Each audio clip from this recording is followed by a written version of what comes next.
इचलकरंजी महानगरपालिका निवडणुकीसाठी आज महाविकास आघाडी पुरस्कृत शिवशाहू आघाडीच्या वतीनं आज रॅलीचं आयोजन करण्यात आलं होतं। यावेळी छत्रपती शिवाजी महाराज, छत्रपती संभाजी महाराज यांच्या पुतळ्यांना पुष्पहार अर्पण करून प्रचाराला सुरुवात करण्यात आली। श्री शिवतीर्थापासून या रॅलीची सुरुवात झाली। श्री शंभूतीर्थापर्यंत शक्ती प्रदर्शन करत ही रॅली काढण्यात आली। या रॅलीत आमदार सतेज पाटील, शशांक बावचकर, राहुल खंजिरे, मदन कारंडे, सागर चाळके आणि शिवशाहू आघाडीचे उमेदवार सहभागी झाले होते। यानंतर पत्रकार बैठक झाली। यावेळी बोलताना आमदार सतेज पाटील यांनी भाजप हा आता मूळ पक्ष राहिला नसल्याची टीका केली।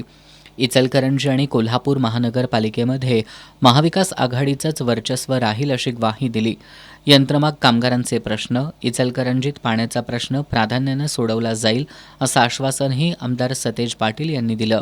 आम्ही सगळ्या पक्षांना बरोबर घेऊन या इचलकरंजीमध्ये दिलेला आहे। वस्त्रनगरी म्हणून ज्या इचलकरंजीची ओळख आहे, हातावरचं पोट असणारा मध्यमवर्गीय असू दे किंवा सामान्य माणूस असू दे, विजेचा प्रश्न असू दे किंवा महायुतीच्या लोकांनी गेल्या 5 वर्षामध्ये त्यांची सत्ता आल्यापासून पाण्याचा प्रश्न रखडत ठेवलेला आहे।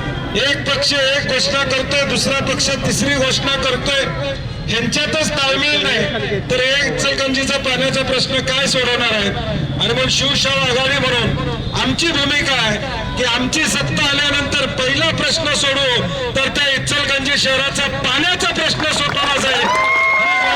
आम्ही या निमित्तानं देतो। पत्रकार बैठकीला माजी सहकार मंत्री बाळासाहेब पाटील, माजी आमदार राजू आवळे, महाराष्ट्र प्रदेश काँग्रेसचे पदाधिकारी शशांक बावचकर, मदन कारंडे, राहुल खंजिरे, माजी नगराध्यक्षा मेघाताई चाळके, उदय पाटील, सागर चाळके, संजय कांबळे, प्रकाश मोरवाळे, अब्राहम आवळे, संजय कांबळे, संभाजी नाईक यांच्यासह आघाडीचे नेते आणि उमेदवार उपस्थित होते।